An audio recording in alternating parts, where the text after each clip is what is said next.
What's up guys, welcome back to another video. Going to be working on the E30 again. We're gonna be diving into the motor. Last video we tore apart the interior. The engine bay is already torn apart. We're gonna be starting the bay shave really soon, probably within the next week or two, which is good because I finally want to get in it. Been waiting for a long time. For today, we're gonna be tearing down the M52. Most of the stuff is loose. We just gotta strip apart the head, and I do not know how far I'm gonna be.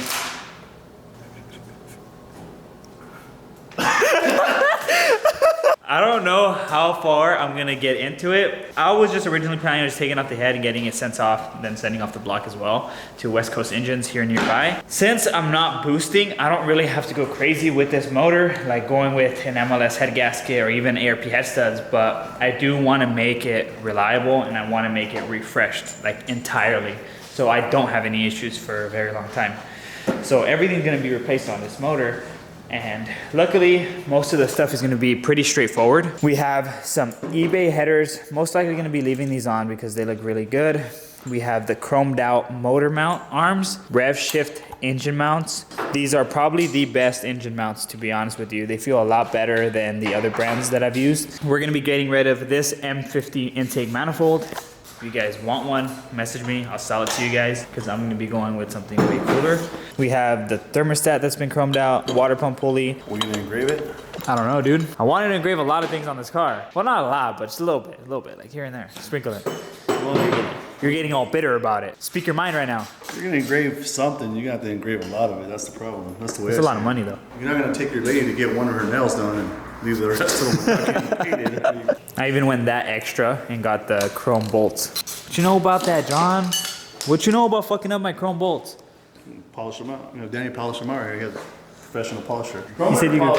What is it? There you go, another one. A lot of people don't know that chroming and polishing are completely different things. When you're polishing the metal out to have that finish. You do have to keep up with the maintenance because it ends up scratching and wearing down because it's just bare metal and you have to polish it out again. However, you can have it clear coated and it makes things a lot easier, but chrome is an actual dipping process and chrome is a metal. It's a very soft and fragile metal, so that ends up flaking off over time.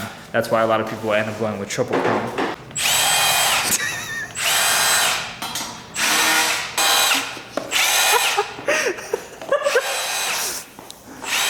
You guys are quick, bro.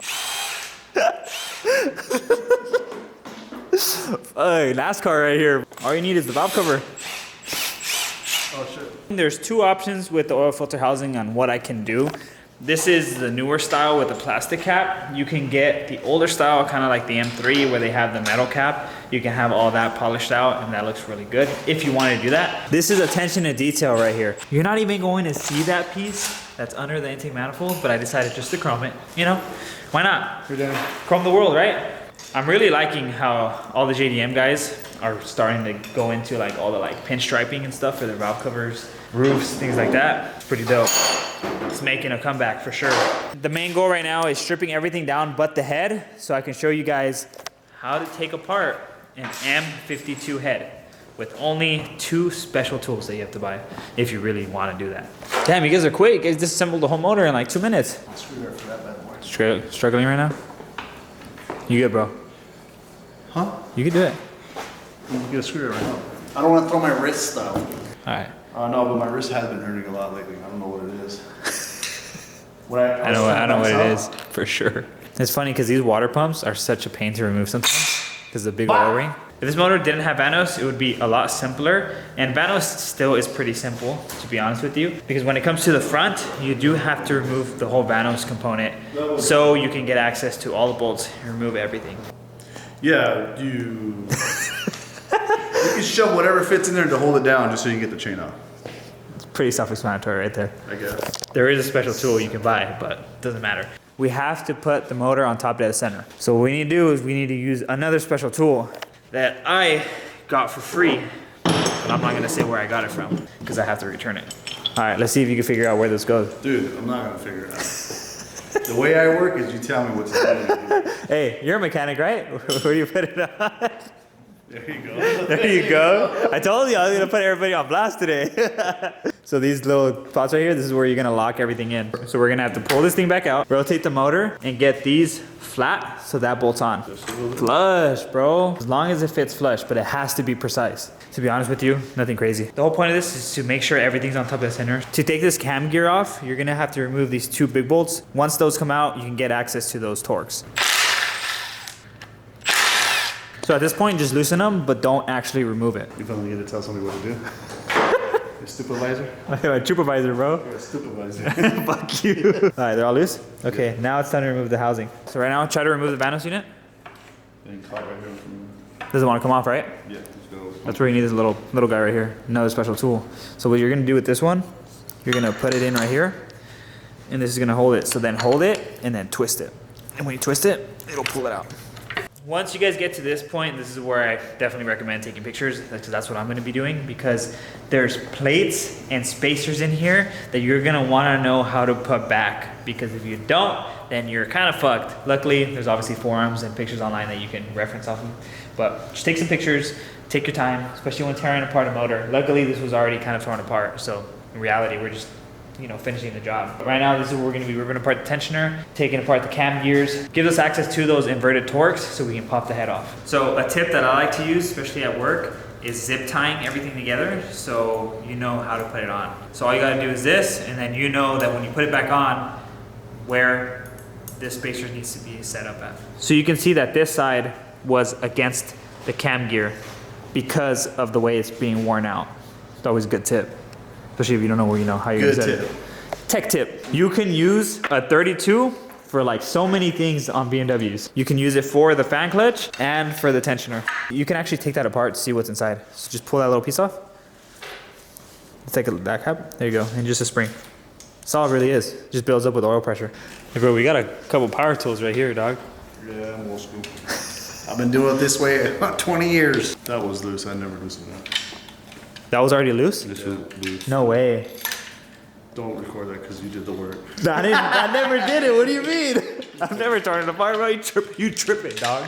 This lens is great for that aperture, but when it comes to like zooming into things, it's such a pain in the ass. In here, you can't see it. There are inverted torques, and you have to remove those. Luckily, you don't have to remove the cam like in some other cars, so you can get the head off. There's also bolts hidden here in this puddle of oil, and then there's one right here as well. Remove those. If you guys do not, you could snap them. They're tiny little bolts.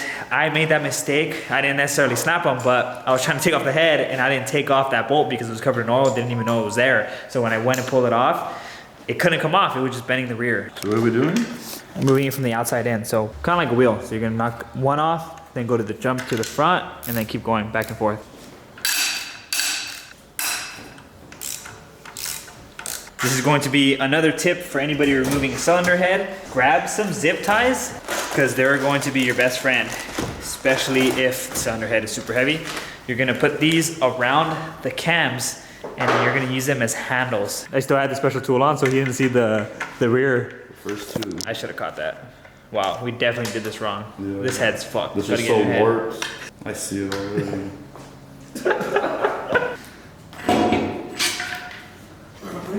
Damn, John. You swole, bro. Definitely should have done that either.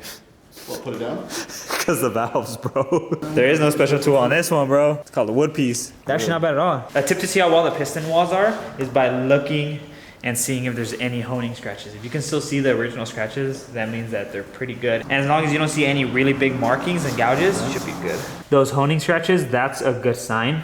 I can't see any real damage on them. That's a good indicator that you haven't worn through them, because those are really fine scratches. It's for the oil to stick and lubricate the cylinder walls. That ridge right here where the carbon is, this is the highest point of where the ring stops, actually, my bad. Yeah. So the ring goes up here. You can see right here how like it goes all the way up, but that's where the ring stops. If we are planning on removing the pistons, when you take the piston out, it could scratch something, damage the rings or whatever. So taking that little carbon lip off and then taking it off. This head gasket was actually done not that long ago. It's a good sign that this motor was taken care of and they've been doing their maintenance, and it probably needed a head. Overheated a little bit. I need that. Hey, that was uncalled for, right? Hello? What? Bro, you're not even... I have to check the heads. What do you This is a good area to check for cracks, especially in between the cylinders. This is our bucket of oil and gunk. The main reason why I even decided to pull this motor out a year ago, the oil pan cracked right underneath the oil pan sensor because it tapped it.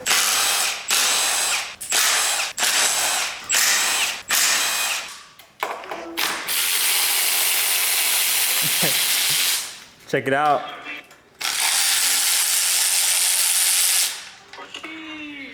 How's everything? Cool. I'm just helping them lay out stuff right here. What's up with that hard body, bro? Making progress? Haven't touched it for 2 days. It's all good. Take a break. Damn, that looks really good. There's your guys' teaser on the hard body. Damn, dude. Let's go over there. Being a beginner.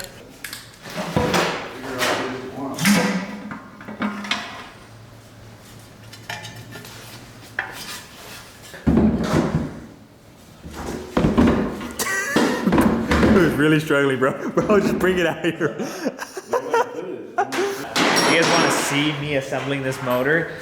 Not to this extent, but you know, just getting it ready for the E30 swap. Link up there because we had videos on that. At this point, I'm kind of brainstorming. Should I leave it like this? Or should I actually start tearing everything apart? That's kind of like where my mind's at right now, and I don't know. One thing that I forgot I did, this little guy right here. You know what that is? You Mexicanized it? I did not Mexicanize it, bro. Una amarrada de uva? It's very common for this nut to back off. This is the oil pump. Once it falls and you lose oil pressure, you blow up your motor like literally immediately. So what people do is they either buy it or drill a hole all the way through the nut. They wrap it around. I'm really happy that everything looks good on this engine. I didn't have doubts in the first place that I was gonna run into any issues. If I do end up deciding to tear everything apart, then I'll just make a video on that. If not, then I'll send it to a machine shop and have them do it so it's professionally done. The next video you see of the E30 is either going to be continuing with the teardown or the bay shave. I really want to show you guys how to shave an engine bay. There's a lot of things I don't know, but my friends do. And I think that it'd be cool for both of us to learn, you know, you guys and I, how to shave your engine bay and all the tips and tricks, you know, that goes with it. So we're definitely going to be getting all the material this week. Junior and the homies are going to be coming by and we're going to start welding things up, and it's probably going to be a couple episodes worth of footage because, you know, it does take a while and there's a lot of steps to it. If you guys like watching these videos, make sure to like, subscribe, and share. Comment down below what you guys thought of the teardown, what you guys want to see. Go grab some merchandise from our website, staticgarage.com, and I'll see you guys on the next one. Let me just show you guys all the chrome we got going on over here. Because you guys know, chrome the world.